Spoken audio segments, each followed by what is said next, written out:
कि एक स्टूडेंट ने पूछा कि आपको राइम स्कीम कैसे पता चलती है, तो किसी भी पोएम की राइम स्कीम अगर आपको पता करनी है, एनी पोएम, ठीक है, जरूरी नहीं है कि सिर्फ यही पोएम, किसी भी पोएम की राइम स्कीम अगर आपको पता करनी है तो उसका सिर्फ एक ही सोल्यूशन है।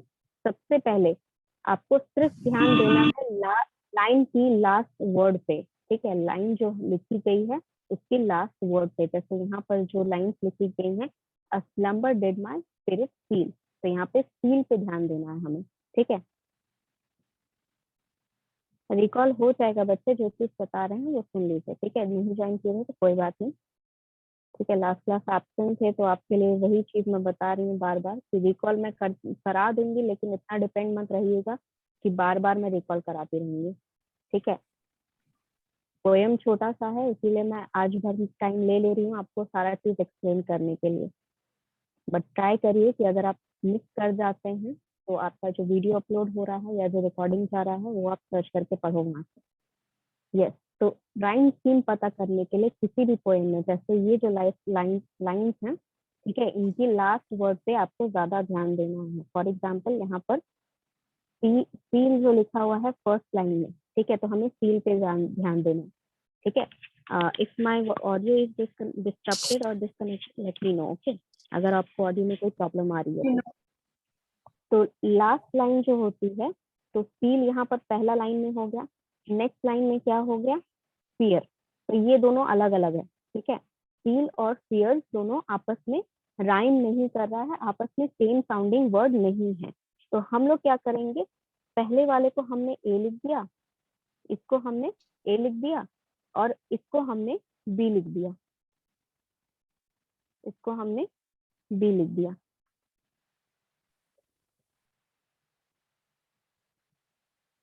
इसको हमने ए लिख दिया, इसको हमने नीचे में बी लिख दिया, ठीक है।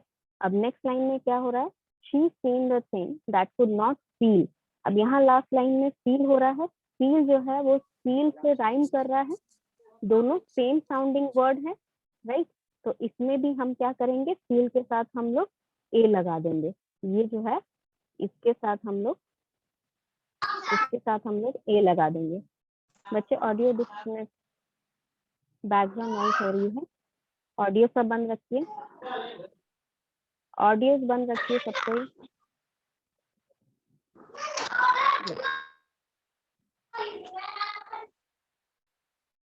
ऑडियो क्यों नहीं बंद हो रहा है बच्चा आप लोग का, अरे मुझे यहाँ किसी का दिख ही नहीं रहा है अनम्यूट।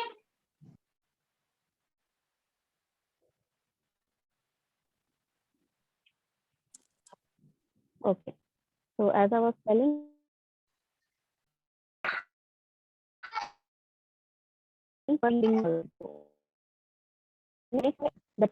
ईयर्स, ठीक है, यहाँ पर ईयर्स हो गया, तो सेम साउंडिंग वर्ड है, तो इनको हमने क्या कर दिया, इसको भी प्लीज नहीं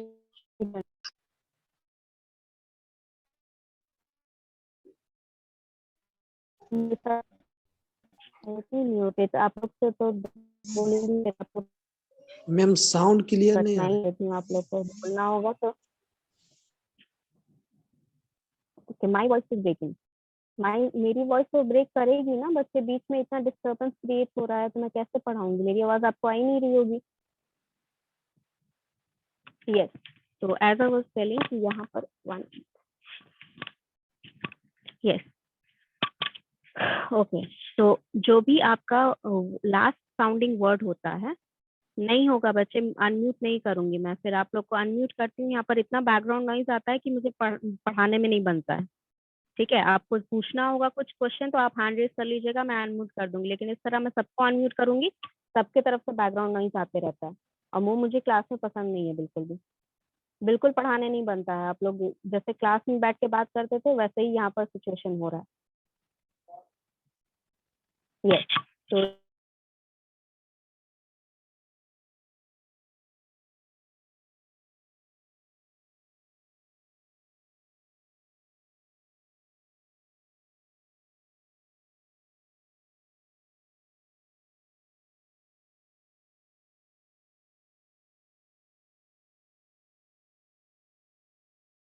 डोनेट कर दिया है, ठीक है। Next no motion has she now, no force, मतलब उनके पास कोई भी फोर्स नहीं है और मोशन नहीं है। ठीक है, तो यहाँ फोर्स लास्ट वर्ड है। ठीक है, इस पे ध्यान दो, मैं बता रही हूँ राइम स्कीम आप किस तरह किसी पोएम का निकाल सकते हैं। किसी भी पोएम का आप राइम स्कीम इस तरीके से निकाल सकते हैं। ओके, तो यहाँ पर लास्ट वर्ड है फोर्स। ठीक है, फोर्स और सीज। ठीक है, तो फोर्स जो है वो यहाँ पर साउंड, क्योंकि ये पैराग्राफ चेंज हो गया तो यहाँ पर हम क्या करेंगे, आपका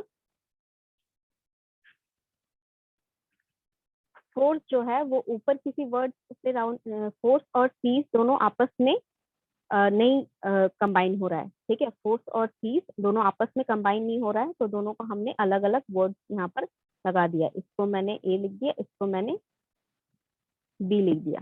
ठीक है, कोर्स और ट्रीज है। नेक्स्ट लाइन में यहाँ पर लास्ट वर्ड फोर्स है और ट्रीज है। कोर्स और फोर्स दोनों साथ में राइमिंग हो रहा है, तो यहाँ पर भी हमने ए लिख दिया। ट्रीज और ट्रीज साथ में राइमिंग हो रहा है, तो यहाँ पर भी हमने बी लिख दिया। This is how you go ahead.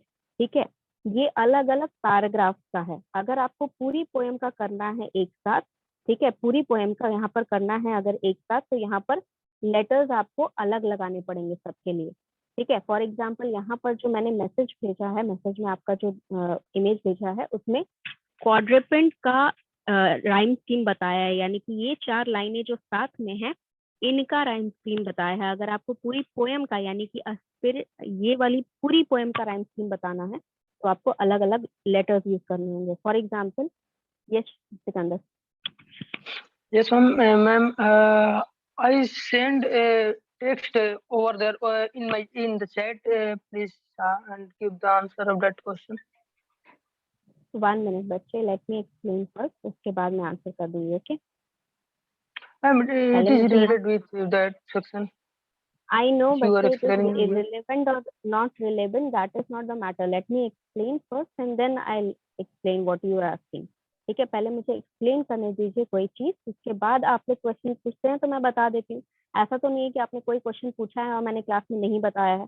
That is a different thing. अगर मैं नहीं बताती क्लास में, आप लोग जब पढ़ाती हूँ तो पहले पढ़ लो, उसके बाद डाउट पूछना।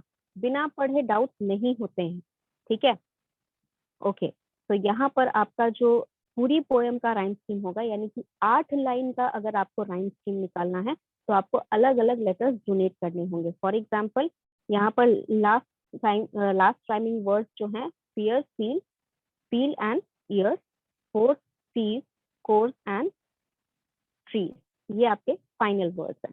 ठीक है, तो यहाँ पर फील जो है, फील को हम अगर ए ले लेते हैं, ठीक है, क्योंकि पहला वर्ड हमेशा ए से स्टार्ट होगा। फील और फील दोनों सेम राइमिंग वर्ड है, तो इन दोनों को हमने ए लिख दिया। फियर्स और ईयर्स सेम है, तो इन दोनों को हमने बी लिख दिया। ठीक है, नो मोशन हैज फोर्स और यहाँ पर फोर्स, लेकिन फोर्स जो है वो ना फील से मैच कर रहा है ना ही फियर्स से मैच कर रहा है। दैट मीन्स यहाँ पर ए और बी नहीं लगा सकते हो अगर आप पूरी पोएम को साथ में ले रहे हो। तो फोर्स के लिए हम लोग यहाँ पर लगाएंगे सी। ठीक है, फोर्स के लिए हम यहाँ पर सी लगाएंगे, और सी के साथ, यानी कि फोर्स के साथ फोर्स मैच कर रहा है तो हम यहाँ पर भी सी लगा देंगे। सीज और ट्रीज साथ में मैच कर रहा है, सीज और सीज, ट्रीज ऊपर किसी भी वर्ड से, यानी कि सील, फियर्स, फील, ईयर्स से मैच नहीं कर रहा है, तो इन्हें हम डी लगा देंगे। ठीक है, नाउ रिमेंबर हियर, मैंने जो मैसेज आपको भेजा है उसमें क्वाड्रेंट का बताया गया है, यानी कि 4 लाइनों का। ठीक है, यानी कि ऊपर की 4 लाइनें और नीचे की 4 लाइनें अगर हम अलग अलग करके इनका राइम स्कीम निकालेंगे तो ये ए बी आएगा। ठीक है, इनको अलग अलग करके, क्योंकि ऊपर की फर्स्ट लाइन और सेकेंड लाइन मैच कर रहा है, सॉरी फर्स्ट लाइन और थर्ड लाइन मैच कर रहा है, और सेकेंड और फोर्थ मैच कर रहा है। Please listen carefully, do not get confuse, के कंफ्यूज हो जाते हैं। पूरी बात पहले सुन लो, उसके बाद यहाँ पर पूछना क्या हो रहा है। जो भी राइम स्कीम आपको निकालनी है, अगर पूरी पोएम का निकालना है एक साथ, तो आपको इस तरह निकालना होगा। पहले लाइन में जो लास्ट वर्ड, सारी लाइन के लास्ट वर्ड मार्क कर दीजिए। पहले लाइन को ए मार्क करिए, ए के साथ जो भी मैच कर रहा है पूरी पोएम में उसे हम ए ही मार्क करेंगे। बी मार्क करेंगे सेकेंड लाइन को। सेकेंड लाइन अगर मैच नहीं कर रहा है ए से, अगर नहीं मैच कर रहा है, अगर मैच कर रहा है तो ए लगेगा, नहीं मैच कर रहा है तो वहां पे बी लिखिए, और उस वर्ड से राइम करने वाला कोई भी लाइन लास्ट में हो नीचे तक, उसे हम बी लिखेंगे। ठीक है, क्या हुआ दिलीप बच्चे?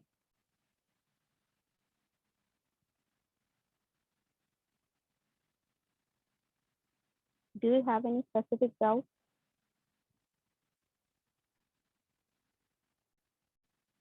यस, होल पोएम का अगर पूछेगा कि पूरी पोएम का दिखाइए, a slumber dead my spirit sleep, इस पूरी पोएम का राइम स्कीम अगर कोई पूछेगा तो A B A B C D इस तरह लिखोगे। लेकिन अगर कोई क्वाड्रेंट का पूछेगा, डू नॉट गेट कंफ्यूज, दोनों में बहुत अंतर है। सब क्वेश्चन पहले एकदम ध्यान से पढ़िए। अगर पूरी पोएम का पूछेगा तो ए बी सी डी। अगर क्वाड्रेंट का पूछेगा यानी कि 4 लाइनों का राइम स्कीम पूछेगा तो सिर्फ ए बी लिखोगे। ठीक है, कंफ्यूज नहीं होना है। अगर कोई कंफ्यूजन है तो पूछ लीजिएगा। यहाँ पर जिस भी तरह का कोई भी पोएम होता है उसमें आप, अगर आपको क्वाड्रेंट का यानी कि 4 लाइनों का राइम स्कीम पूछेगा तो सिर्फ ए बी लिखोगे। अगर आपको पूरी पोएम का, यानी कि अगर आपको क्वेश्चन ऐसा आया कि राइट द राइम स्कीम और what is the rhyme scheme of a slumber did my spirit feel, इसका मतलब कि पूरी राइम स्कीम पूछ रहा है इस पोएम की, तो ए बी सी डी लिखोगे। अगर आप पूछ रहे हो, यहाँ पर क्वेश्चन में आया है कि right the rhyme scheme of the quadrants of a slumber did my spirit feel, तो क्वाड्रेंट्स मतलब कि 4 लाइनें, जो यहाँ पर 8 लाइनों का पूरा पोयम है उनको 4-4 में हमने डिवाइड कर दिया और उनका राइम स्कीम पूछा जा रहा है, तो उनका राइम स्कीम ए बी ही है। ठीक है, I hope you have well written. Notes बनाना सीखिए, जो भी आप यहाँ पर मैं बताती हूँ उनका नोट्स बनाना सीखिए, अदरवाइज इसी तरह कंफ्यूजन क्रिएट होता रहेगा। ठीक है, जो बताती हूँ उसको एक बार में लिख लो, नोट्स बना के रख लो। Yes, now for the question जिसका डाउट था। यस, लव पोएम का जो राइम स्कीम आपका है, ठीक है, 1 बाय 1 छोटू 1 मिनट रुक जाइए, इसका सिकंदर का आंसर करने दीजिए, उसके बाद मैं अनम्यूट करूंगी आपको। लव पोएम का जो राइम स्कीम है वहां पर आपको लव पोएम का जो इमेज है पहले वो देखना है। ठीक है, किस तरीके से वो पोएम आपको मैंने सॉरी ये आपके बैच में नहीं होगा, but I will send it. ठीक है, आपके बैच में भी मैं ये सेंड कर दूंगी सारे डाटा। तो उसमें जो पोएम जिस तरह लिखी गई है, love bade me welcome yet my soul drew back guilty of dust and sin but quick eyed love observing me grew flat. तो यहाँ पर जो लाइन जहाँ पर एंड करती है उसका आपको ध्यान रखना है, जहाँ पर आपका लाइन एंड कर रहा है। यट से बैक मैच नहीं कर रहा है, सिन बैक नहीं कर रहा है, लव मैच नहीं कर रहा है, फ्लैट मैच नहीं कर रहा है। यानी कि अगर इस तरह जिस तरह आपने लिखा है इस तरह आप राइम स्कीम खोजोगे तो नहीं मिलेगा। आपको राइम स्कीम खोजना होगा। Let me get this poem. इस पोएम को मैं आपको दिखाती हूँ, उसने टाइम तक। यस छोटू पूछो, आपको क्या क्वेश्चन है? मैम व्हाट्सएप पर जो भेजी थी ना विद एस्टिकुलर, उसका मतलब क्या है मैम, बता दीजिएगा। क्या भेजे थे? मैम व्हाट्सएप पीपीटी भेजे हैं ना, पीपीटी तो नहीं है, इमेज उसमें भेजा है विद मैंने। हाँ हाँ, क्या है? विद एस्टिकुलर वन मिनट।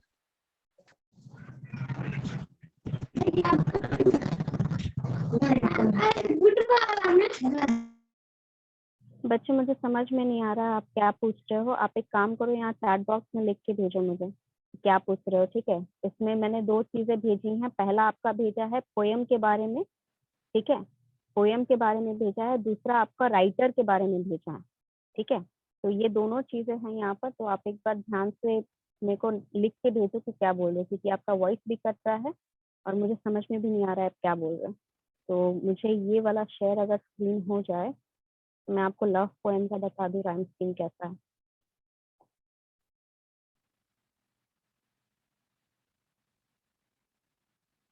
ओके, चलो ये स्क्रीन तो शेयर नहीं हो रहा है। with ST Coleridge means, अच्छा वो उनका वो कोलैबोरेशन था, ठीक है, उनके जो पोएट्रीज हैं उनको किसने यूज किया, ठीक है। ये ST कॉलरिज जो है, ये आई थिंक एक इंस्टीट्यूट है, let me give that specific, Coleridge, yes, ये सॉरी इंस्टीट्यूट नहीं है, सॉरी, ये इनका पोयम का जो लिरिक्स था उनसे ये उनसे लेकर इंस्पायर करके उन्होंने एक साथ में कोलैबोरेट करके, कोलैबोरेट करना मतलब होता है कि जैसे दो सेम प्रोफेशन के पर्सन अगर साथ में काम करते हैं तो उसे कोलैबोरेशन कहते हैं, ठीक है। तो ST कॉलरिज जो है वो भी एक इंग्लिश पोएट थे जिनके साथ कोलैबोरेट करके, यानी कि जिनके साथ मिलकर उन्होंने ये जो पूरा लिरिकल बैले था, ठीक है, वो पूरा एक मेरे ख्याल से जो पूरी रिटन फॉर्मेट है उसकी, वो पूरा करने के लिए उन्होंने हेल्प ली थी ST कॉलरिज की। ये एक अलग पोइट है, ठीक है। उन्होंने साथ में मिलके लिखा था, तो मतलब सिर्फ उनकी पोयम नहीं है, मतलब विलियम वर्ड्सवर्थ की ही सिर्फ पोयम नहीं है लिरिकल बैलेट में, ST कॉलरिज की भी पोयम है उसमें। Yes Philip. मैम बोले राइमिंग स्कीम से क्वेश्चन कैसे बनेगा? राइमिंग स्कीम से आपका सीधा सीधा क्वेश्चन यही बनेगा कि राइम स्कीम बताइए पोएम का, बस यही क्वेश्चन बनेगा। सर पूछा है कि राइमिंग स्कीम क्या होता है पोएम का? क्या है, नहीं, पोएम का क्या है राइम स्कीम, लव पोएम का राइम स्कीम क्या है, ठीक है, ऑन हिज ब्लाइंडनेस का राइम स्कीम क्या है, ये पूछेगा बस। Okay, any further question? अरे सॉरी, 1 मिनट। तो यहाँ पर आपको राइम स्कीम समझ में आ गया किसी भी पोएम का कैसे निकालना है, ठीक है। किसी भी पोएम का आपको पोएम निकाला हूँ, ठीक है। आगे भी अगर कोई पोएम पढ़ते हो या इससे पहले कोई भी पोएम पढ़ी है, उसका राइम स्कीम अगर आपको निकालना है तो let me share this with you. Yes, इसको हम इनलार्ज कर देते हैं।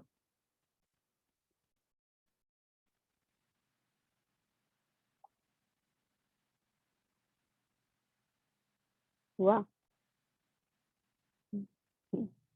फोन भी मेरा स्लो हो गया। ओके, तो लव पोएम का मैं एक बार बता देती हूँ ताकि आपको और एक पोएम का एग्जाम्पल मिल जाए किस तरह यहाँ पर निकलेगा आपका राइम स्कीम, ठीक है। देखो यहाँ राइम स्कीम जो है इसी फॉर्मेट में, जिस फॉर्मेट में लिखा गया है उसी फॉर्मेट में हमेशा,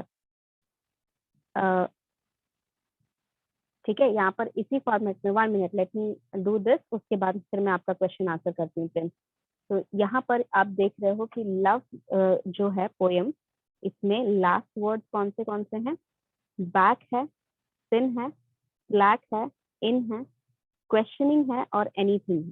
तो यहाँ पर अगर सिर्फ एक पैराग्राफ का मैं देखूं, बाकी पोएम छोड़ो, सिर्फ एक पैराग्राफ का मैं अगर देखूं तो सिर्फ एक पैराग्राफ में यहाँ पर बैक और फ्लैग दोनों सेम साउंडिंग वर्ड लग रहे हैं, बैक फ्लैग, तो इनको हम ए मार्क कर देंगे। ये ए हो गया और ये भी ए हो गया। सिन और इन दोनों सेम साउंडिंग वर्ड है तो इनको हमने बी कर दिया, ठीक है। क्वेश्चनिंग एनीथिंग, क्वेश्चनिंग एनीथिंग, तो ये सी कर दिया। एंड ये आपस में मैच नहीं कर रहे हैं, ठीक है, आपस में नहीं मैच कर रहे हैं, बैक और सिन आपस में नहीं मैच कर रहा है, ब्लैक इन या सिन कुछ भी आपस में मैच नहीं कर रहा है, इसीलिए हमने अलग अलग लेटर्स डोनेट किए हैं। तो इसका यही राइम स्कीम है, ठीक है, इसका राइम स्कीम यही है, ए बी सी सी, ठीक है। अगर आपसे पूछे पोएम में कि लव पोएम का क्या राइम स्कीम है तो यही राइम स्कीम है, ए बी सी सी, ठीक है।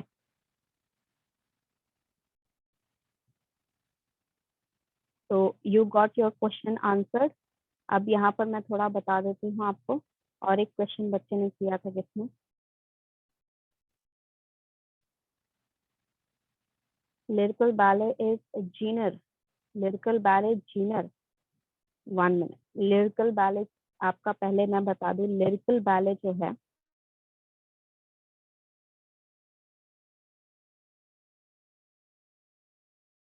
एक मिनट इन बच्चों को मैं एंटर करने दूं। लिरिकल बैले जो है एक बुक है, ठीक है। ये एक सेकंड पैराग्राफ का अगर अलग अलग करोगे तो सब सेम ही आएगा बच्चे, ठीक है। सेकंड पैराग्राफ में भी आप देख लो, हेयर और डियर सेम साउंडिंग वर्ड है, ही और दी सेम साउंडिंग वर्ड है, रिप्लाई आई सेम साउंडिंग वर्ड है। सारे पोएम में पूरे एक एक पैराग्राफ का यही है राइम स्कीम आपका, ए बी ए बी सी सी, यही है आपका। Lyrical ballet is a poem, ठीक है, जो कि विलियम वर्ड्सवर्थ ने, और हाँ, लिरिकल बैले आपका एक पोयम बुक है जो कि जिसमें पोयम्स हैं और जो कि विलियम वर्ड्सवर्थ ने लिखी हैं और ये कॉलरिज ने लिखी है, एस.टी. कॉलरिज मिला के ये पोयम बुक पूरी कंप्लीट की थी। लिरिकल बैले बुक का नाम है, जीनर नहीं है उसका। Okay, anyone else? और किसके क्वेश्चन हैं?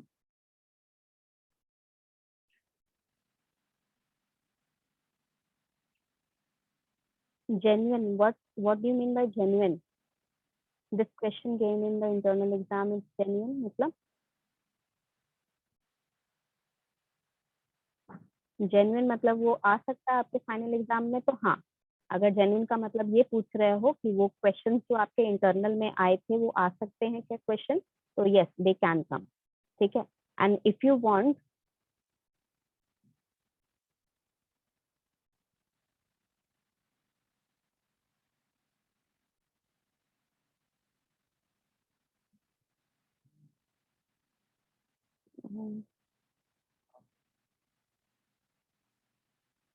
yes, if you want I can give you some PDF for,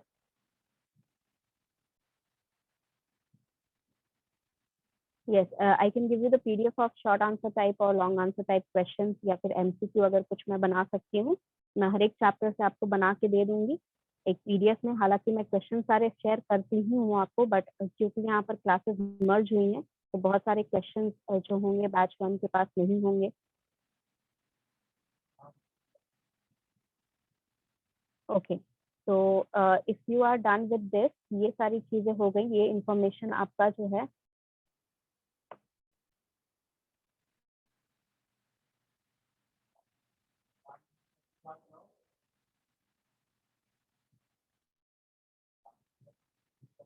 okay, yes, this question was made by me only, but the thing is कि ये question ना, yes, ये एक्चुअली BCA बैच 2 के लिए बनाया था, क्योंकि ये सारी चीजें मैंने पढ़ा रखी थी क्लास में और बता भी रखी थी, और ये मिक्सअप होने की वजह से ये आपके पास चला गया। Summer of this poem, what do you mean by summer of this poem? yes, so let me explain again. Summary, okay, summary आपको खुद लिखने का ट्राई करिए, ठीक है। At the end I will send it to you, but आपको यहाँ पर खुद से लिखने का ट्राई करना है। क्वेश्चंस मैं यहाँ पर डिस्कस कर लूंगी, कोई बड़ी बात नहीं है, लेकिन जो मैंने समझाया वो पहले समझने का कोशिश करिए, ठीक है। समरी मैं इसलिए नहीं लिखने के लिए देती हूँ ताकि आपका काम आसान हो जाए, इसलिए देती हूँ ताकि जिन लोगों को इंग्लिश में प्रॉब्लम है, जिनको इंग्लिश में लिखने में प्रॉब्लम हो रही है, दिक्कत हो रही है, इसी वजह से वो लिख नहीं पा रहे हैं आंसर वगैरह, तो उनके लिए आसान हो कि कम से कम उनके पास समरी वाला क्वेश्चन रहे, समरी वाला वो आंसर उसमें से कुछ निकाल कर खुद से लिख के कर सको, ठीक है। और किसी चीज के लिए मैं नहीं करती, तो ये उम्मीद आप मेरे से कभी मत रखिएगा कि मैं आपके क्वेश्चन के आंसर लिखवाऊंगी। आपको क्वेश्चन का आंसर खुद लिखना होगा। मैं समझा सकती हूँ, 3-4 बार समझा दूंगी, कोई बड़ी बात नहीं, लेकिन आंसर आपको खुद लिखना पड़ेगा। तो यहाँ पर जो हमारा पोएट है, जो जो चीजें ध्यान रखने वाली हैं वो फिर से रिपीट कर देती हूँ। जिसने क्लास नहीं अटेंड की थी कल, वो एकदम ध्यान से सुने, जिन्होंने अटेंड की थी वो भी ध्यान से सुने, ताकि कल कुछ अगर मिस आउट हो गया हो तो आप लोग समझ सको यहाँ पर क्या क्या चीजें बात करनी है।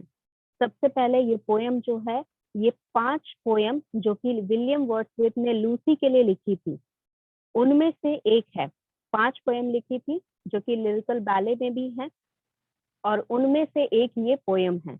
लूसी जो है वो विलियम वर्ड्सवर्थ उन्हें बहुत मानते हैं, उन्हें बहुत प्यार करते हैं, लेकिन एग्जैक्टली लूसी कौन है, क्या रिलेशन है विलियम का उनके साथ, ये हमें प्रूफ नहीं है हमारे पास, तो हम इस बारे में बात नहीं करेंगे, हम इस बारे में कुछ स्पेसिफिक नहीं लिखेंगे।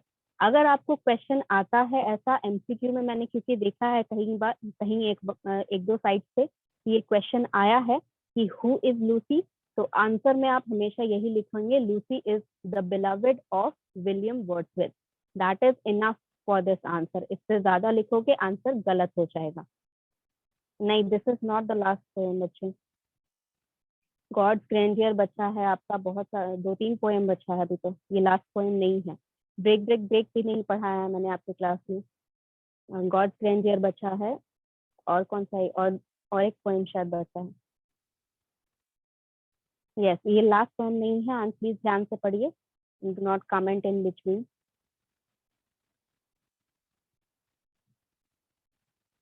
बच्चे लास्ट हो चाहे फर्स्ट हो, उसे आपको क्या करना है, 5 सिलेक्शन में से एक है, that is enough for you to no.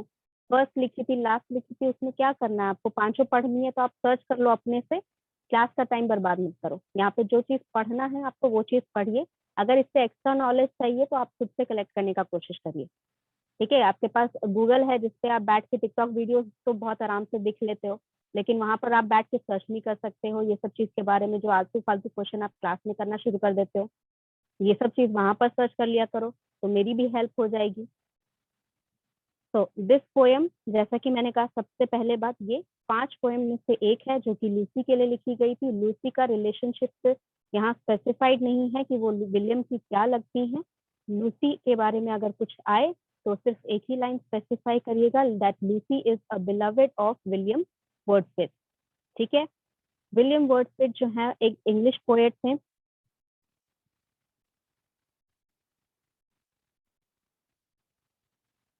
Yes, this question बहुत चांसेस हैं, क्योंकि इसमें ये क्वेश्चन आता है, क्योंकि ये लूसी के लिए लिखी गई है, तो यहाँ पर जहां पर भी शी रेफर किया गया है इस पोएम में, वो लूसी के लिए लिखा गया है, ठीक है। तो यहाँ पर स्पेसिफिक जो चीजें हैं जिसके बारे में क्वेश्चन भी आता है, वो मैं फिर से समझा देती हूँ। A slumber did my spirit feel. Slumber जो है वो डिक्शनरी मीनिंग यानी कि लिटरल मीनिंग अगर आप देखें तो स्लम्बर का मतलब होता है बहुत गहरी नींद में सोना, जिसे हमने यहाँ पर, या फिर जिसे पोएट ने यहाँ पर यूज किया है डेथ को रिप्रेजेंट करने के लिए। यानी कि स्लम्बर लिखने का मतलब यहाँ पर वो बोल रहे हैं कि उनकी डेथ, लूसी की डेथ जो है, उसकी वजह से उनका जो स्पिरिट है, यानी कि उनका जो सोल है, उनकी जो आत्मा है, वो सील हो गई है, यानी कि कैद हो गई है, बंद हो गई है, ठीक है। I had no human fears. Human fears मतलब किसी को खो देने का डर, खुद की डेथ का डर या किसी और की डेथ का डर नहीं था विलियम को कभी। विलियम को नहीं लगा था कि उनकी डेथ हो जाएगी या लूसी की डेथ हो जाएगी। She seemed a thing that could not feel. इसका अगर आप लिटरल मीनिंग यानी कि वर्ड बाय वर्ड मीनिंग अगर देखेंगे तो इसका मतलब ये होता है कि लूसी जो थी, या शी, जो भी यहाँ पर शी रेफर कर रहा है लूसी को, इसलिए यहाँ पर लूसी बोल रही हूँ। तो लूसी जो थी वो एक ऐसी चीज लगती थी विलियम को जो फील नहीं करती है कुछ भी। फील इन द सेंस यहाँ पर लिखा इसलिए गया है क्योंकि विलियम को ऐसा नहीं लगता था कि वो लूसी जो है वो उन्हें छोड़ के जा सकती हैं। वो कोई ऐसी चीज नहीं है जो उनसे कभी दूर हो जाएंगी, उनसे कभी अलग हो जाएंगी। वो हमेशा उनके पास रहेंगी, वो हमेशा उनका ध्यान रखेंगी, ऐसा विलियम को लगता था। The touch of early years.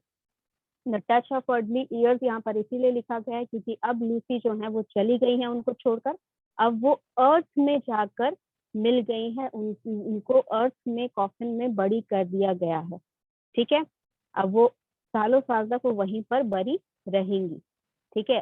पूरे अपने अर्थ के साथ वो एक साथ मिल चुकी हैं, एक साथ उनका टच सेम हो चुका है। No motion has she now, no force. उनका कोई मोशन नहीं है, उनका कोई फोर्स नहीं है। इसका कहने का मतलब ये है कि पोएट ये बताना चाह रहा है कि जैसे लूसी जब जीवित थी, जब वो उनके साथ थी, तो इधर उधर कुछ ना कुछ काम करती रहती थी, यानी कि उनका मोशन होते रहता था, उनकी वजह से कुछ काम होते रहता था, जो कि अब नहीं होगा क्योंकि अब वो नहीं रही। तो वो जो काम करती थी या वो जो चीजें अपने लाइफ में करती थी, वो जो उनकी लाइफ आसान करने के लिए कुछ चीजें करती थी, वो सारी चीजें यहाँ पर अब नहीं हो पाएंगी। ठीक है, वो सारी चीजें आपकी लाइफ में मतलब विलियम की लाइफ में अब वो लूसी नहीं कर पाएंगी, उनका कोई फोर्स नहीं रह गया, वो उनके लिए कुछ नहीं कर सकती हैं अब।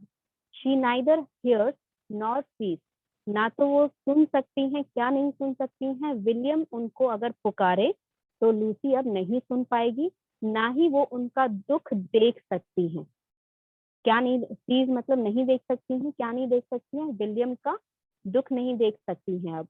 Rolled around in earth diurnal course, diurnal course मतलब जो एवरीडे होता है, अर्थ ड्यूरेनल कोर्स मतलब अर्थ जो अपने एक्सिस से एवरीडे रोटेट करता है, उनके साथ लूसी भी रोटेट करेगी, अर्थ के साथ अब लूसी भी रोटेट करेंगी, क्योंकि वो अब डेड हो गई हैं, वो अब अर्थ में बरी कर दी गई हैं।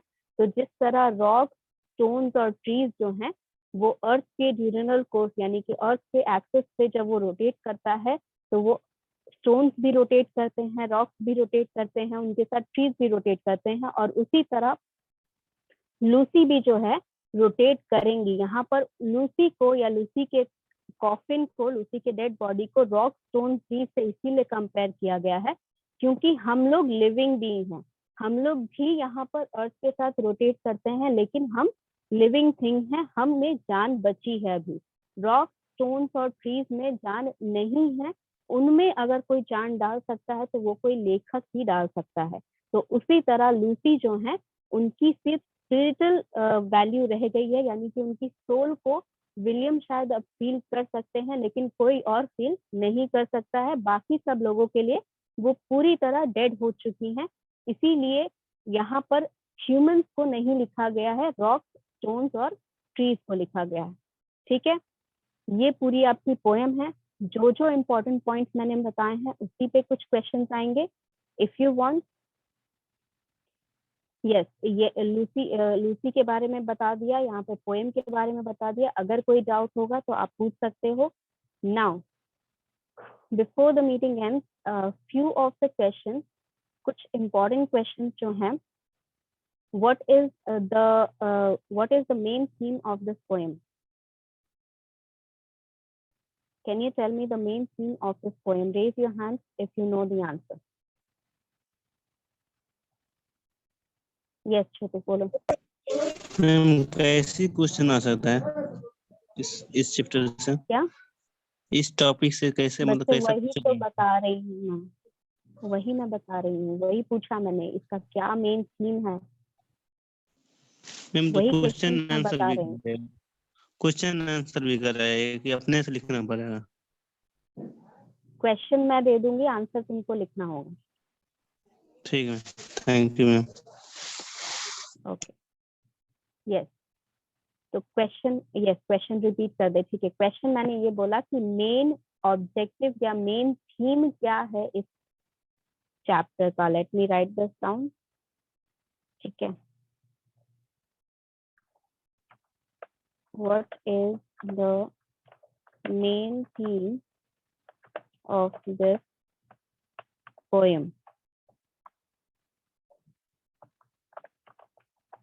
Yes, if you can answer the question you can raise your hand, otherwise I'll explain it, but लिखना आपको ही है। Yes, कुलदीप। मैम हिंदी में बोल सकते हैं? मैम बोल के देखो।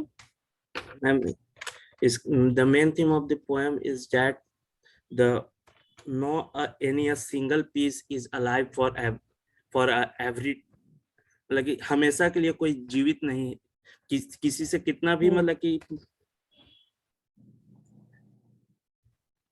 ओके ठीक है, ठीक बोल रहा, बोलते जाओ।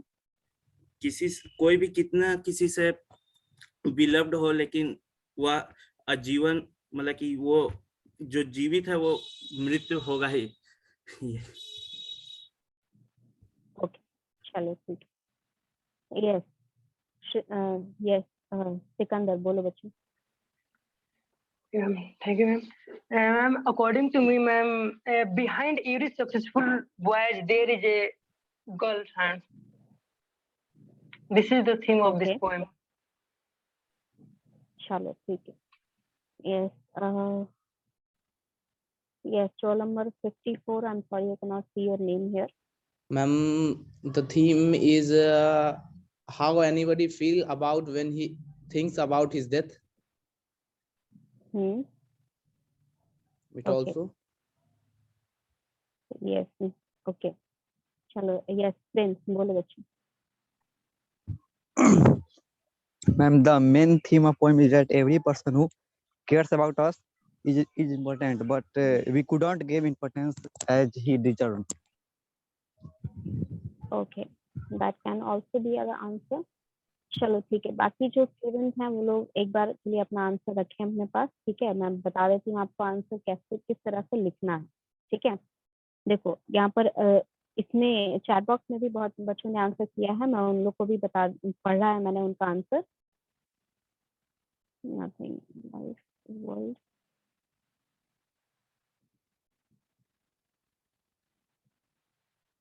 यस, फर्स्ट थिंग, पहली बात तो ये कि आपको ये ध्यान रखना है कि राइटर ने इस पोएम को लिखा क्यों है. तो राइटर ने इस पोएम को इसीलिए लिखा है कि लूसी जो है वो अब डेथ कर चुकी है, वो अब उनके साथ नहीं है. ठीक है, वो कितना भी कोशिश करे वो लूसी को अब वापस नहीं ला सकते.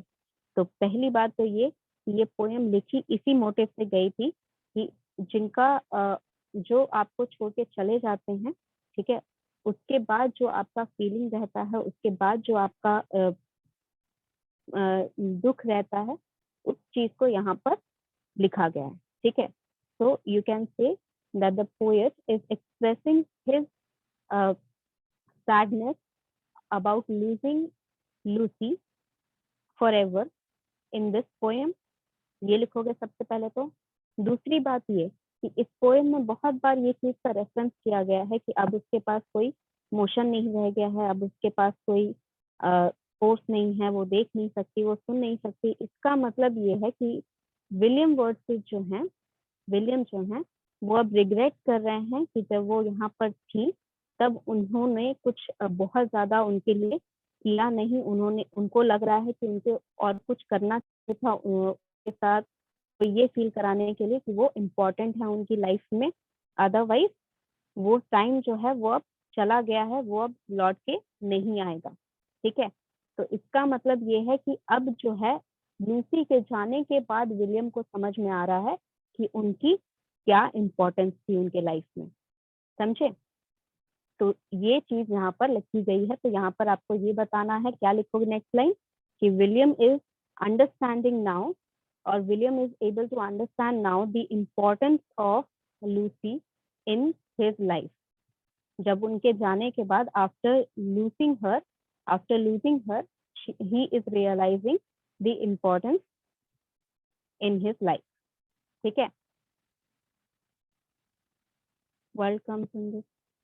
Next thing, nothing is permanent, क्योंकि यहाँ पर विलियम्स वर्ड जिसने लिखा है कि उनको कोई भी ह्यूमन फियर नहीं था, यानी उन्हें कभी भी डर नहीं था कि उनकी कहीं डेथ हो जाए या लूसी की कहीं डेथ हो जाए तो वो क्या करेंगे. तो इस सिचुएशन में क्या हुआ कि उनके पास ये कभी भी उन्होंने सोचा नहीं कि वो कुछ खो सकते हैं. तो ये चीज भी आप मेंशन करेंगे, that nothing is permanent in life, so everything that you have you should appreciate it. ये 3 पॉइंटर्स आप यहाँ पर मेंशन करेंगे. एक्सप्लेन करना चाहते हैं तो एक्सप्लेन करेंगे. ठीक है, पहला पॉइंट कि विलियम ने उनको खोने के बाद अपना दुख यहाँ पर दिखाने के लिए ये पोएम लिखी. दूसरी बात, लूसी के जाने के बाद उन्हें पता चला कि लूसी उनके लाइफ में कितनी इम्पोर्टेंट थी. तीसरी बात, कोई भी चीज लाइफ में परमानेंट नहीं रहती है, वो कभी ना कभी आपको छोड़ के जाएगी ही. तो जब तक वो आपकी लाइफ में है या जब तक आप उस पर्सन के या आप उस चीज के साथ हैं तो उसको अप्रिशिएट करिए. इन चीजों को आप इस सेशन में मेन में लिखेंगे. Alright, yes, come to this world, poem. Yes, answer तो बहुत अच्छे आ रहे हैं.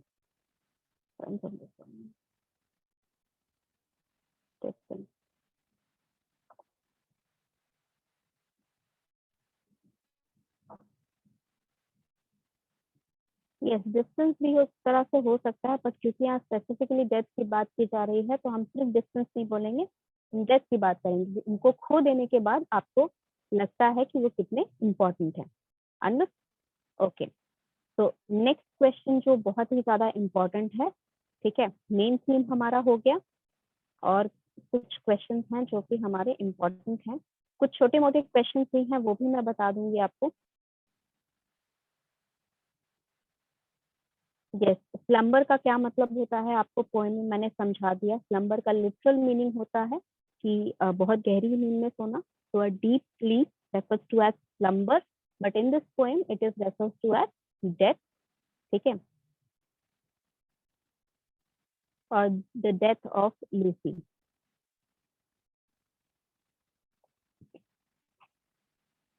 यस, ये भी क्वेश्चन एक आ सकता है, अगर मेन थीम वाला क्वेश्चन नहीं आया या मेन थीम की तरह कोई क्वेश्चन नहीं आया तो एक क्वेश्चन ये भी आ सकता है कि in what did the poet realise in this poem, क्या रियलाइज किया उन्होंने। तो ये तीनों चीजें भी आप इसमें आंसर कर सकते हैं। उन्होंने क्या चीजें रियलाइज की, क्योंकि यहाँ पर लिखा गया है कि he had no human fear, तो उन्होंने रियलाइज किया कि लाइफ में कुछ भी परमानेंट नहीं है, कभी भी वो किसी भी चीज को खो सकते हैं। यस, इम्पोर्टेंस ऑफ लव भी लिख सकते हैं, importance of appreciating the loved ones भी लिख सकते हो। ये 3 पॉइंटर्स आप इस क्वेश्चन में भी लिख सकते हो। Let me write down the question. Question 2 आपका हो जाएगा, what did the poet realise.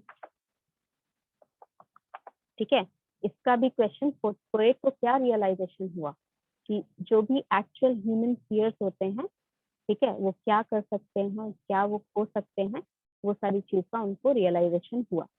Human fears अगर पूछेंगे तो obviously worrying about someone else और worrying about our own death, ये सारी चीजें। What is meant by earth funeral course.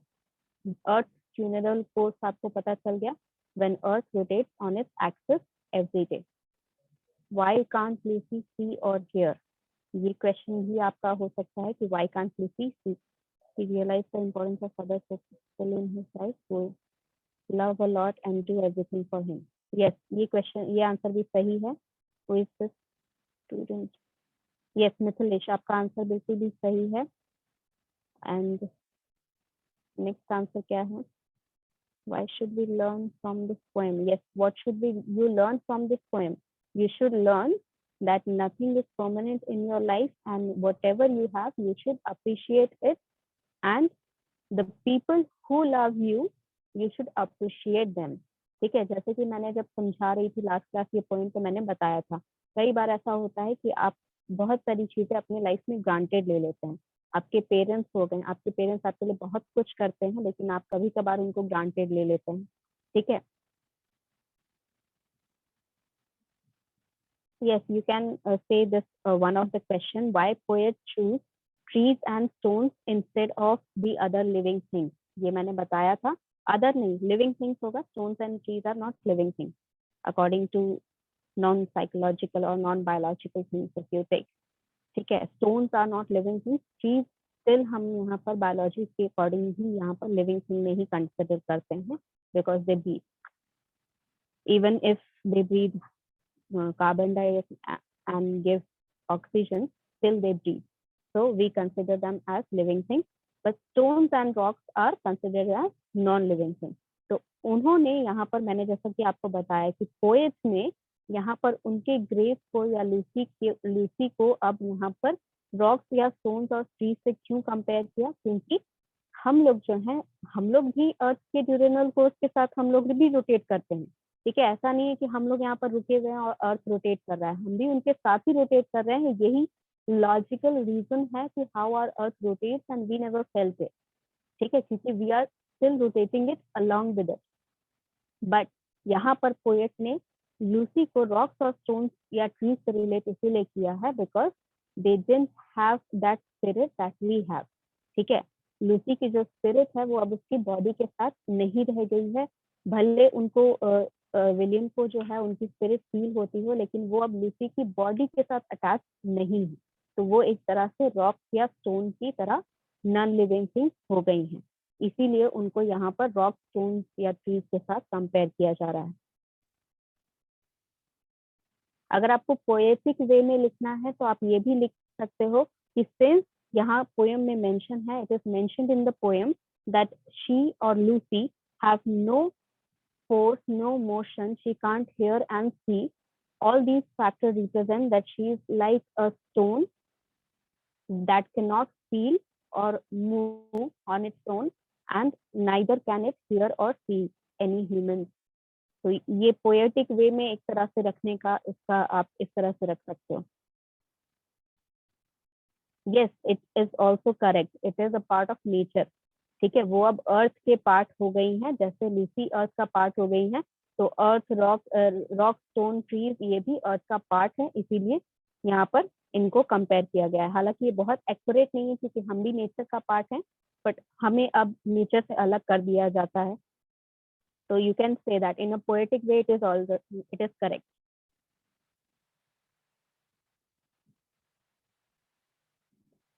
And because these are too late. Okay, so I believe यहाँ पर अभी के लिए इतने क्वेश्चंस आप लोग नोट डाउन करिए, और क्वेश्चंस मैं एक काम करती हूँ, आपको एक फाइल में, ठीक है, इसका एनालिसिस और क्वेश्चन लिख के मैं आपको सेंड कर दूंगी, ताकि आपके पास यहाँ पर एक रिटन डॉक्यूमेंट रहे इसके बारे में। लेकिन क्वेश्चन के आंसर आपको खुद ही लिखने होंगे। जो एनालिसिस लिख के दूंगी उसमें से आप लाइंस लेकर आंसर बना सकते हैं। जो मैंने यहाँ पर बताया है उसके बेसिस पे आप आंसर बना सकते हैं, लेकिन ट्राई करिएगा कि खुद से लिखिएगा आंसर। तो अटेंडेंस मैंने ले लिया है। लास्ट के 2 मिनट में कौन से स्टूडेंट ज्वाइन किए हैं? बिकॉज 3-4 स्टूडेंट ऐसे हैं जो लास्ट के 2 मिनट में अभी ज्वाइन किए थे। आई बिलीव कि उनका नेटवर्क इशू था, इसीलिए वो रीज्वाइन कर रहे थे बार बार। रेज योर हैंड ऑल दो student who have joined in within 2 minute. घड़ी देखकर, ना 1 मिनट पीछे ना 1 मिनट आगे, घड़ी देख के 2 मिनट पहले जिन बच्चों ने ज्वाइन किया है वो यहाँ हैंड रेज कर लो।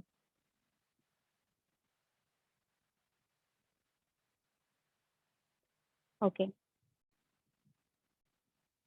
नहीं है कोई? फिर से वो लोग डिकनेक्ट हो गए क्या? Poems lyrics are too good. Poems lyrics are too good and meaningful. Yes, that's why it is a famous poem and poet. ठीक है, फेमस होने का रीजन यही होता है कि कोई भी पोएम का जो मीनिंग होता है, देखो पोएम जरूरी नहीं है कि आप 10 लाइनें 12 लाइनें या पूरा पैसेज का के लंबा जैसा लिखें। आप 4 लाइनों में भी बहुत गहरी बात कह सकते हैं। ये चीज आपको ऑब्वियसली कोटेशन वगैरह से पता चलती है। तो यहाँ पर पोएम में क्या बात कहना चाह रहा है, क्या बात पोएट यहाँ पर बता रहा है, ये सारी चीजें आपको ध्यान में अगर दोगे तो बहुत गहरी बातें यहाँ पर लिख दी जाती हैं। Yes, obviously, death is always the universal truth. आपकी लाइफ में कुछ हो ना हो, ये चीज गारंटी है that one day you will meet death. Yes, तो किसी ने हैंड रेज नहीं किया है, तो कोई यहाँ पर ऐसा नहीं है जो लास्ट के 2 मिनट में ज्वाइन किया है। चलिए, नहीं है तो अटेंडेंस मैंने सबका ले लिया है then, and let's meet up in the next class.